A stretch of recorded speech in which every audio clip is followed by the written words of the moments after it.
لہو ما فی السماوات وما فی الارض الآیہ صدق اللہ العظیم۔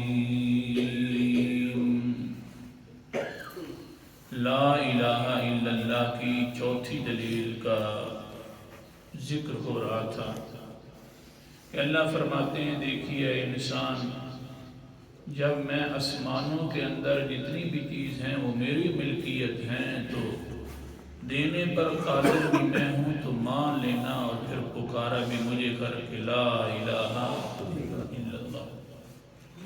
اور پھر لہو ما فی السماوات کے اندر سے سورج آیا، چاند کا تذکرہ آیا، پھر ستاروں کا تذکرہ آیا۔ تو میں نے کوشش کی سمجھانے کی کہ آسمان کے ستاروں کا بھی ایک کام ہے اور ایمان کے ستاروں کا بھی ایک کام ہے۔ آسمان کے ستارے جو ہیں نا یہ ہادی ہیں، رہنمائی کرتے ہیں، دنیا کا راستہ بتلاتے ہیں، لیکن کل کے سبق میں آیا تھا کہ غروب ہو جاتے ہیں اور چلے جاتے ہیں۔ لیکن جو ایمان کے ستارے ہیں، نبی کے جو ستارے ہیں، صحابہ کرام رضی اللہ تعالی اجمعین، وہ اللہ تعالیٰ نے ان کو مہدی بھی بنا دیا۔ اور حضور صلی اللہ علیہ وسلم نے مہدی فرمایا، مہدی کہتے ہیں ہدایت کی جگہ پر پہنچا ہوا، بالکل انتہا پر پہنچا ہوا مہدی کہا جاتا ہے۔ جب وہ اس طرح کا بن جائے مہدی تو وہ کبھی غروب نہیں ہوتا، کیونکہ ہدایت تو ہے ہی اسی تک، نہ آگے ہے نہ پیچھے ہے نہ دائیں ہے نہ بائیں ہے، ہدایت ہے بھی وہی جگہ، تو بس وہ مہدی بن جاتا ہے۔ اگر کسی نے ہدایت پانی ہے تو آگے مہدی کھڑا ہوا ہے تو سمجھ لے کہ میں ہدایت یافتہ ہوں، اگر وہ مہدی نہیں ہے تو سمجھے میں پھسل گیا ہوں کہیں، رہنمائی تو کسی نے کی تھی کدھر ادھر ادھر ہو گیا ہوں۔ آج اس پر درس ہے مہدی پر، پتہ نہیں شاید میں سمجھانے پر پوری میں نے قدرت بھی رکھی ہے کہ نہیں۔ مہدی کا معنی ہوتا ہے ہدایت کی جگہ پر پہنچا ہوا اور اس کو کبھی بھی غروبیت نہ ہو، کبھی بھی ختم نہ ہو، کبھی بھی اس جگہ سے آگے پیچھے ہلے نہیں۔ اگر کسی نے ہدایت پانی ہے تو اس مہدی کے سامنے دیکھنا ہوگا، وہاں پر پایا اس کو اور آپ بھی جا پہنچا تو پھر تو ہدایت یافتہ ہے۔ کیا مطلب؟ دوسرے الفاظ میں یعنی یوں کہہ لوں کہ ایسے لوگوں سے اگر محبت کرتے کرتے ہدایت کے راستے پر گیا اور محبت کی انتہا پر پہنچ گیا، ہر مہدی کے ساتھ محبت ہے تو ہدایت ہے، ورنہ ہدایت نہیں، اس کے اوپر کوئی گمراہی گمراہی۔ بس آج کا سبق ہی ہم قرآن مقدس کا انداز کہ یہ ستارے کیا کرتے ہیں۔ اعوذ باللہ من الشیطان الرجیم، بسم اللہ الرحمن الرحیم۔ سورت کا نام سورت انعام ہے، 7واں پارہ ہے۔ اللہ تعالیٰ فرماتے ہیں هو الذی جعل لکم النجوم لتہتدوا بها فی ظلمات البر والبحر۔ آیت نمبر 97 ہے۔ وہی ذات مبارکہ ہے جس نے بنا دیا تمہارے لیے ستاروں کو تاکہ تم اس کے ساتھ اپنا راہ راست پہچان سکو، اپنا راستہ پہچان سکو۔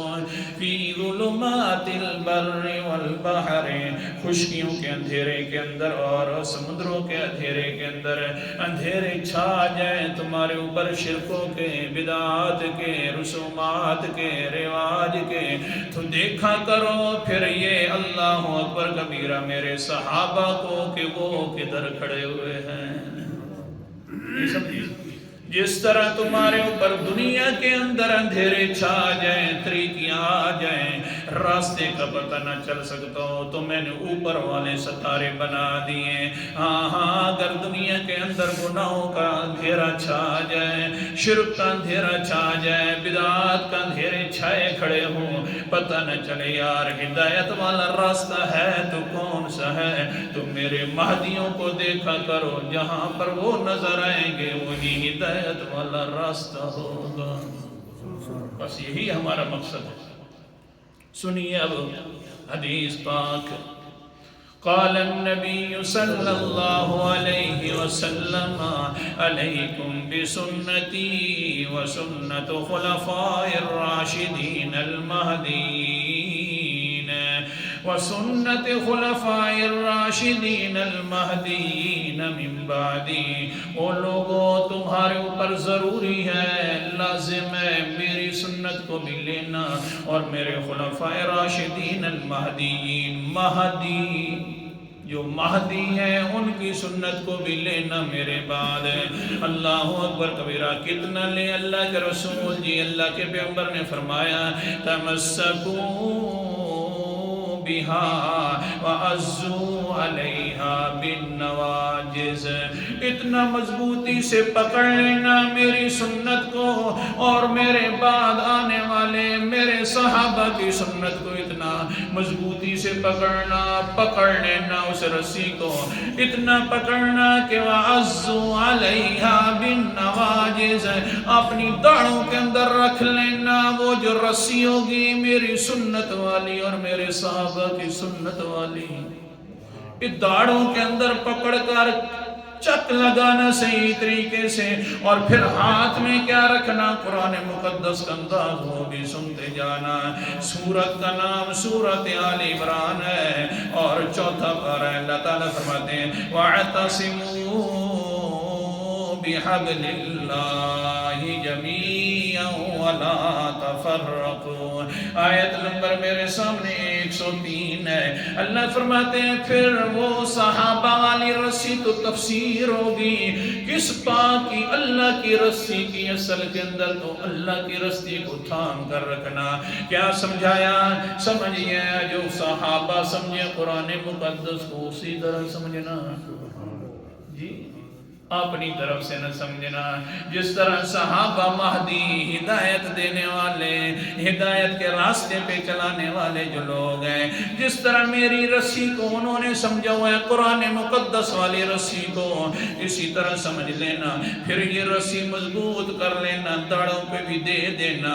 کوئی کہے یار کھینچ لیں گے تو اسے، لہذا صرف اور صرف مہربانی کیا کر اللہ اور اللہ کے رسول کے پیچھے چل. تو کہا کرنا نہ وہی رسی ہے صحابہ کی، میں نے وہ داڑھوں کے اندر بھی رکھی ہوئی ہے، داڑھیں نکل جائیں گی، میرے ہاتھ مجھ سے جدا ہو جائیں گے. نہ میں نے قرآن مقدس والی رسی کو چھوڑنا ہے، نہ نبی محترم والی رسی جو ہے تفسیر والی، نہ وہ چھوڑنا ہے، نہ صحابہ کی بات کو چھوڑنا ہے. جب یہ ہو گیا تو اب تو مہدی کا حق ادا کر رہا ہے. اللہ اکبر کبیرہ. یہ تو خلفائے راشدین مہدی ہیں.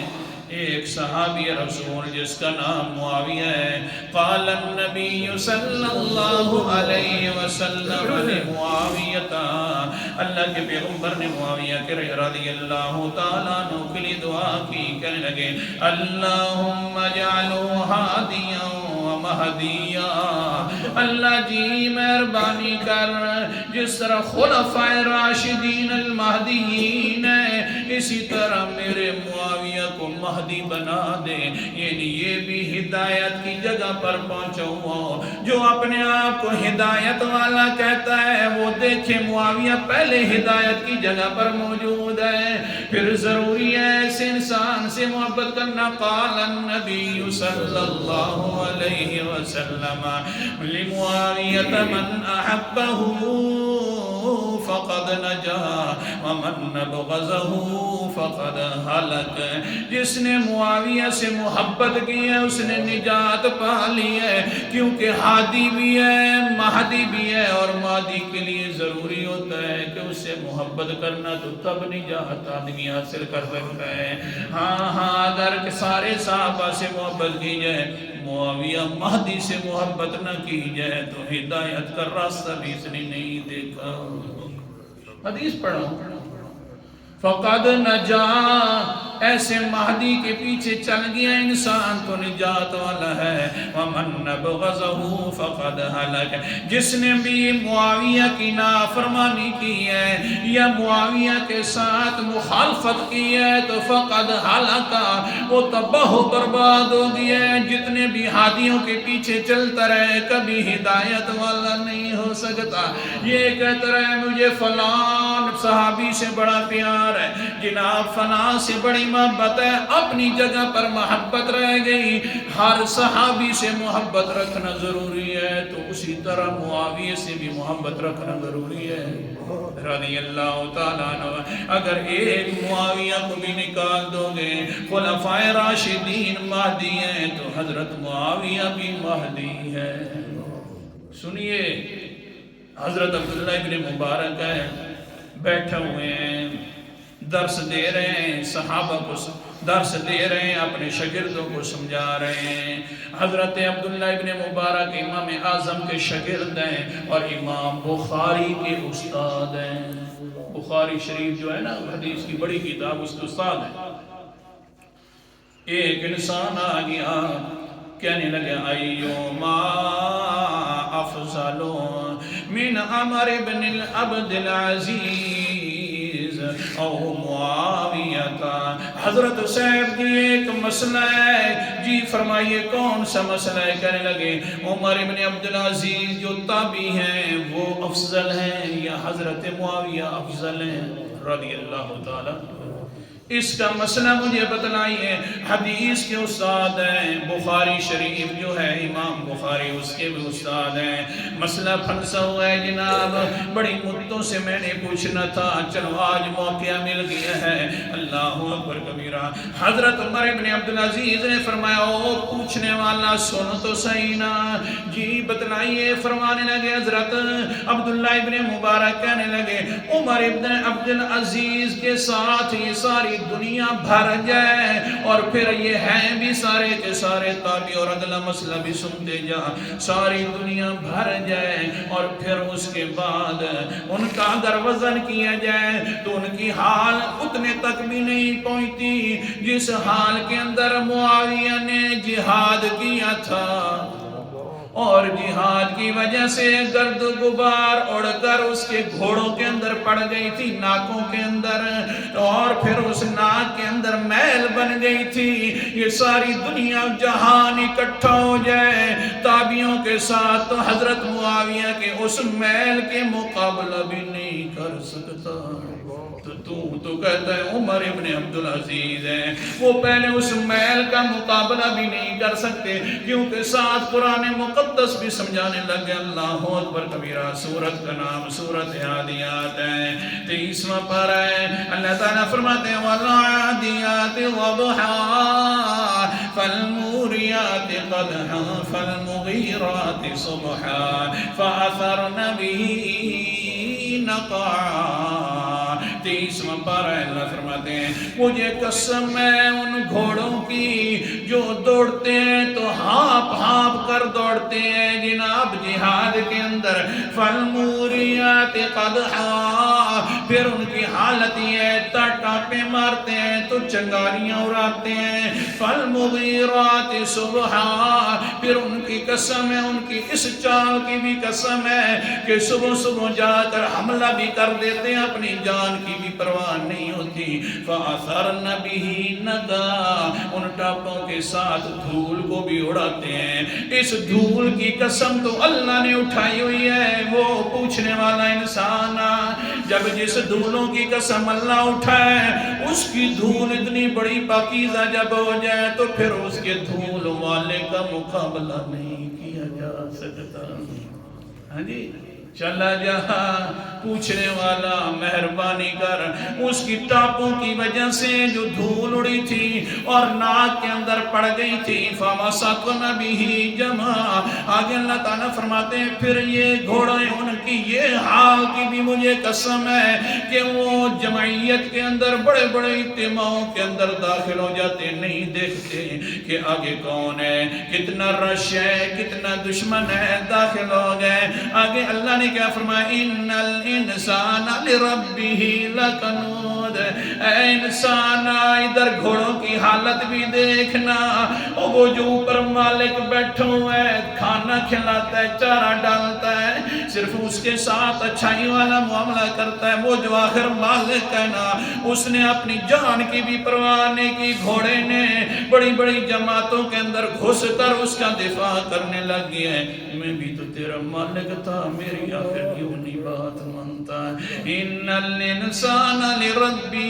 لکنود، بے شک انسان بڑا ناشکر ہے، نا قدردان ہے۔ ہاں گھوڑے نے قدر کی ہوئی اپنے مالک کی، وہ انسان تو بھی قدر کر اپنے مالک کی اور بات مانا کر۔ کون سی بات؟ لا الہ۔ ٹائم پورا ہو گیا، انشاءاللہ پورا ٹائم پر ختم کر دیں گے، آپ اسی طرح بیٹھے رہیں گے تو اللہ تعالیٰ عمل کرنے کی توفیق عطا فرمائے۔ ابھی رہتا ہے ایک درس، ایمان کے ستارے، آسمان کے ستارے، اللہ تعالیٰ عمل کرے۔